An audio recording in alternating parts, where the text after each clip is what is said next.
নমস্কার, শুভ সকাল। আপনারা দেখছেন শেষের কবিতা সুন্দরবন ইউটিউব চ্যানেল। আজকে আমরা ওয়েস্ট বেঙ্গল স্টেট ইউনিভার্সিটির ষষ্ঠ সেমিস্টারের বাংলা সিলেবাসের একটি অন্যতম অধ্যায় নাট্য সাহিত্যের ইতিহাসে তোমাদের একটা নাটক পড়তে হবে। নাটকটির নাম হলো চন্দ্রগুপ্ত। আর এই নাটকটি পড়ার আগে, সমস্ত প্রশ্নগুলো তৈরি করার আগে সবচেয়ে বড় যে প্রশ্নটা তোমাদের তৈরি করতে হবে, যেটা যে প্রশ্নটি করলে তোমাদের সব প্রশ্নের অ্যাটেন্ড করতে পারবে, সেটাই আজকে আমরা এই ক্লাসে আলোচনা করব। সেই কারণে আজকের এই ভিডিওটি তোমাদের কাছে অত্যন্ত গুরুত্বপূর্ণ, তোমরা দেখতে থাকো। আসলে আমাদের আজকের প্রশ্ন হলো যে চন্দ্রগুপ্ত নাটকটি ঐতিহাসিক নাটক হিসাবে কতটা সার্থক হয়েছে, সেটাই আজকে এই পাঠ কেন্দ্রে আমরা আলোচনা করব। তো নাটকটা হলো আমাদের চন্দ্রগুপ্ত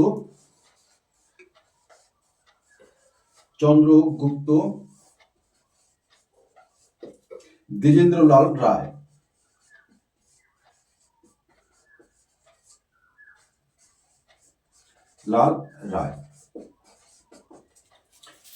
তাহলে আমাদের নাটকটা হলো চন্দ্রগুপ্ত, নাট্যকার দ্বিজেন্দ্রলাল রায়। এখন এই চন্দ্রগুপ্ত নাটকটি ঐতিহাসিক নাটক কিনা, তাহলে তোমরা প্রশ্নটা এইভাবে অ্যাটেন্ড করবে। আলোচনার শুরুতেই আমরা বলে রাখি যে বাংলা নাট্য সাহিত্যের ইতিহাসে যে কটি আমরা ঐতিহাসিক নাটক দেখি, তার মধ্যে দ্বিজেন্দ্রলাল রায়ের চন্দ্রগুপ্ত নাটকটি একটি অন্যতম ঐতিহাসিক নাটক।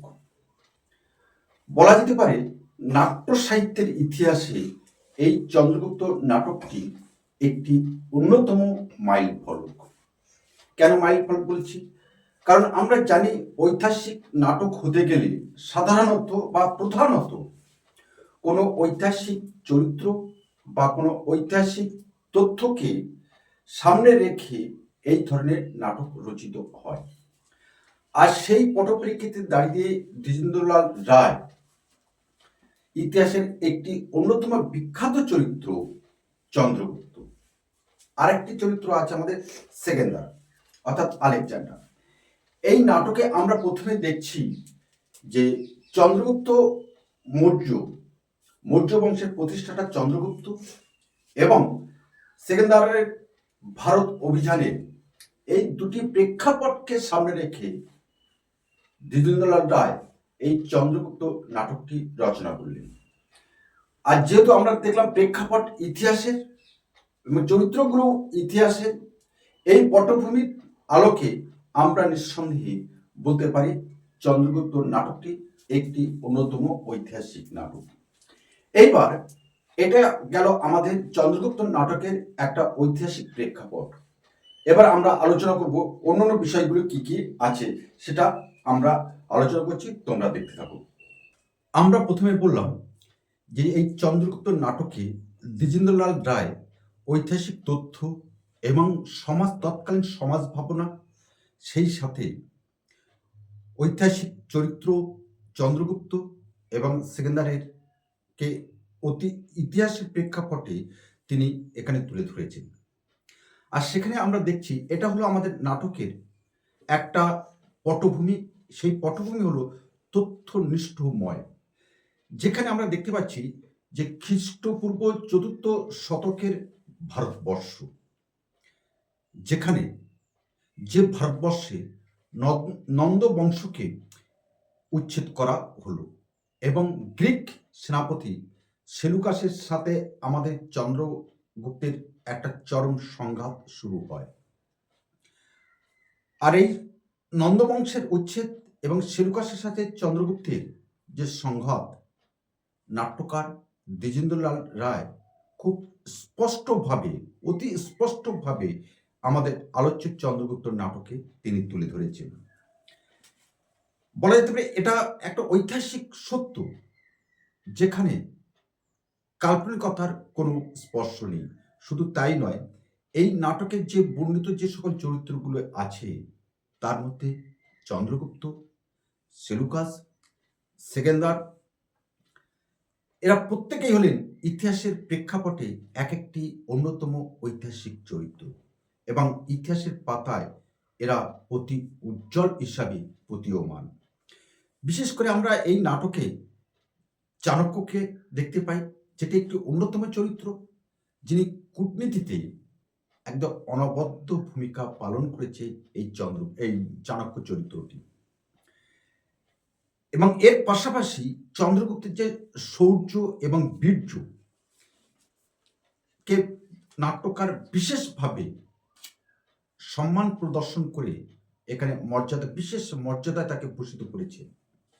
আবার এর পাশাপাশি আমরা কি দেখছি, চন্দ্রগুপ্ত নাটকের বিভিন্ন যে চরিত্রগুলি আলোকপাত করা হয়েছে, তুলে ধরা হয়েছে, তাদের চরিত্র চিত্রণে নাট্যকার দ্বিজেন্দ্রলাল অসামান্য দক্ষতা তিনি প্রদর্শন করেছেন।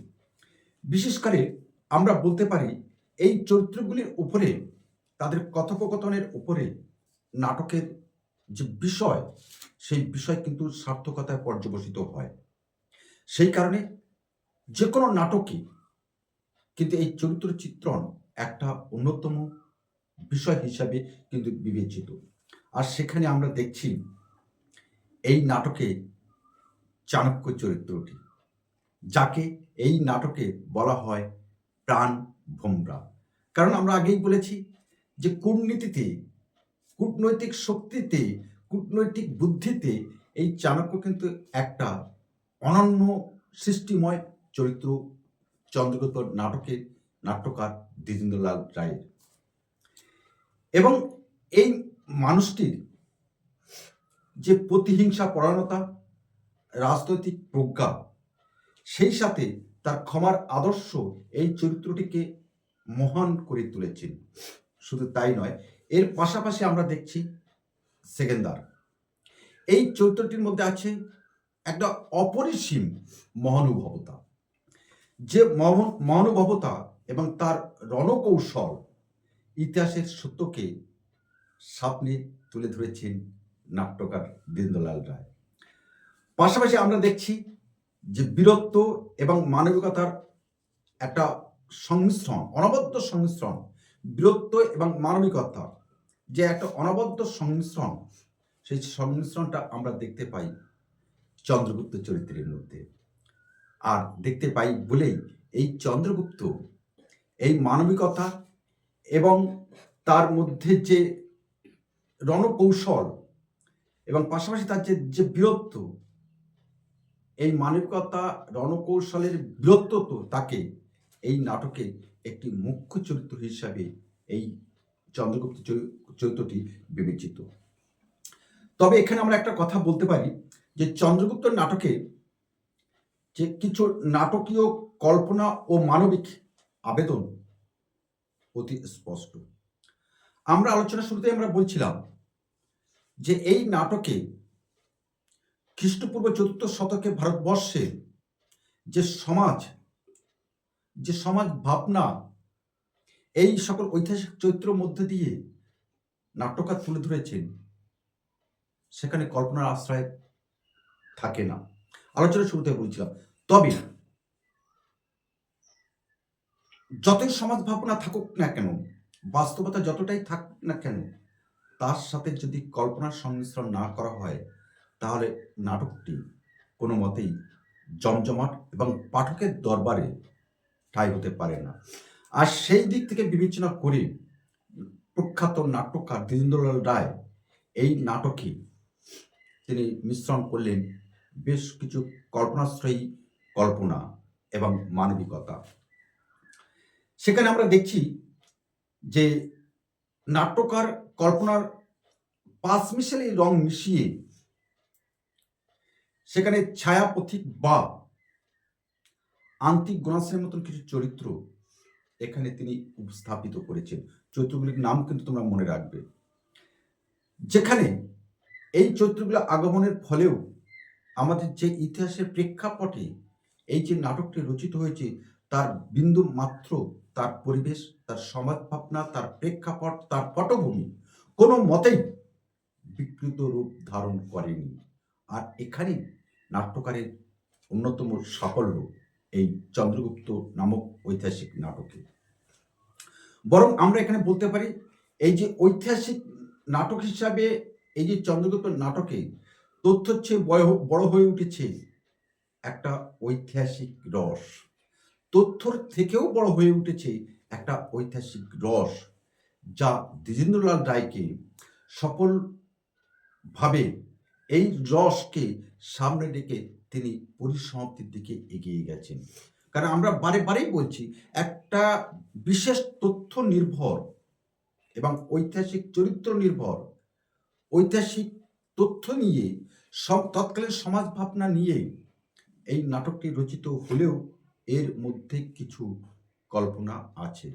আর সেই কল্পনা আমরা দেখতে পাই কাব্যের ছায়াপতি বা আন্তিগণাসের মতো চরিত্রের মধ্যে, যা নাটকের যে মূল ভাবনা, মূল রস, মূল ঐতিহাসিক রস, ঐতিহাসিক প্রেক্ষাপট কোনো মতেই বিকৃত রূপ ধারণ করেনি। শুধু তাই না, এই চন্দ্রগুপ্ত নাটকটির মধ্যে ঐতিহাসিক রস, কল্পনা যাই থাকুক না কেন, এর মধ্যে কিন্তু একটা আছে চরম দেশাত্মবোধ, আছে সমকালীন প্রাসঙ্গিকতা। আমরা আলোচনা শুরুতেই বলেছিলাম, সমকালীন সমাজ ভাবনাকে সামনে রেখে এবং ঐতিহাসিক চরিত্র এবং পটভূমি বা বিষয়কে সামনে রেখে নাটকটি রচিত হয়েছে। সেখানে এই নাটক মধ্যে আছে একটা চরম দেশাত্মবোধ, আছে সমকালীন প্রাসঙ্গিকতা। আসলে এই নাটকটি রচিত হয়েছিল 1911 সালে, যে সময়টা ছিল আমাদের এই ভারতবর্ষ ব্রিটিশ শাসনাধীন। অর্থাৎ তখনও আমরা পরাধীন, ব্রিটিশের শাসনে আমরা শাসিত, জর্জরিত, অবহেলিত, নিপীড়িত মানুষ এই ভারতবর্ষের। আর পরাধীন ভারতের মানুষকে জাতীয়তাবোধে উদ্বুদ্ধ করতে এই চন্দ্রগুপ্ত নাটকটি কিন্তু এক উল্লেখযোগ্য ভূমিকা পালন করেছে। আমরা 76 মন্বন্তরকে আমরা দেখেছি, আমরা নবান্ন নাটক দেখেছি, আমরা বঙ্কিমচন্দ্রের আনন্দমঠ উপন্যাস দেখেছি। এইগুলি কিন্তু সব কিছুই কিন্তু দেশাত্মবোধক একটা মূল মন্ত্র আছে। বিশেষ করে বঙ্কিমচন্দ্র চট্টোপাধ্যায়ের আনন্দমঠের যে মূল ভিত্তি বন্দে মাতরম, এই বন্দে মাতরম তৎকালীন যুব সমাজকে কিন্তু ঐক্যবদ্ধ করেছিল এই বন্দে মাতরম মন্ত্রে।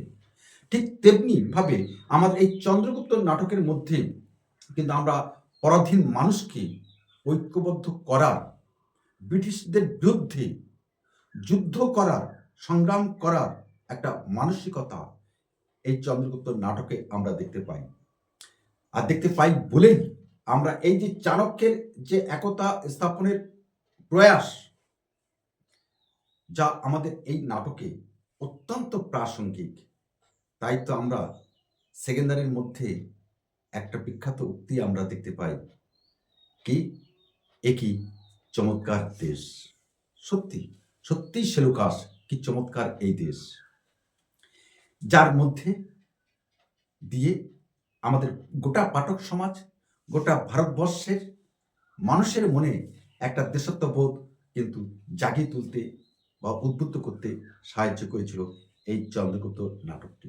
এবার আমরা শেষ করব, শেষটা আমরা এইভাবে করব বা তোমরা সেইভাবে লিখবে। পরিশেষে আমরা বলতে পারি যে ঐতিহাসিক নাটকের নানান শর্ত আছে, থাকাটাই স্বাভাবিক। আর সেই শর্ত না থাকলে সেই নাটক কখনো ঐতিহাসিক হতে পারে না, সামাজিক নাটক হতে পারে না, পৌরাণিক নাটক। আসলে এই চন্দ্রগুপ্ত নাটকটি ইতিহাসের কঙ্কালে কল্পনার রক্ত মাংস সংযোগ করে প্রাণবন্ত করে তুলেছেন নাট্যকার দ্বিজেন্দ্রলাল রায়। আসলে এর পাশাপাশি এই নাটকের মধ্যে একটা ভারসাম্য কিন্তু বজায় রাখতে তিনি সক্ষম হয়েছেন। আমরা তাই বলতে পারি, যেখানে তথ্যগত যে সূক্ষ্মতা, গভীর সংলাপ এবং সুশৃঙ্খল প্লট এই নাটকটিকে একটি ঐতিহাসিক নাটকের পরিচয় নিয়ে গেছে। সেই কারণে আমরা বলছিলাম শুরুতেই, চন্দ্রগুপ্ত নাটকটি অবশ্যই একটি ঐতিহাসিক নাটক, যে নাটকের মধ্যে আছে 1911 সালের একটা সমাজ ভাবনা, দেশাত্মবোধ আছে, ঐতিহাসিক বিষয় আছে, ঐতিহাসিক চরিত্র। আর এই সকল দিক থেকে বিচার বিবেচনা করে আমরা অবশ্যই বলতে পারি চন্দ্রগুপ্ত নাটকটি অবশ্যই একটি সার্থক ঐতিহাসিক উপন্যাস। সে বিষয়ে আমাদের কোনো সন্দেহ নেই। ঠিক তোমরা এইভাবে লিখবে। আর যদি বিশেষ কোনো প্রয়োজন হয় তাহলে বলবে, আমরা তোমাকে সহযোগিতা করব।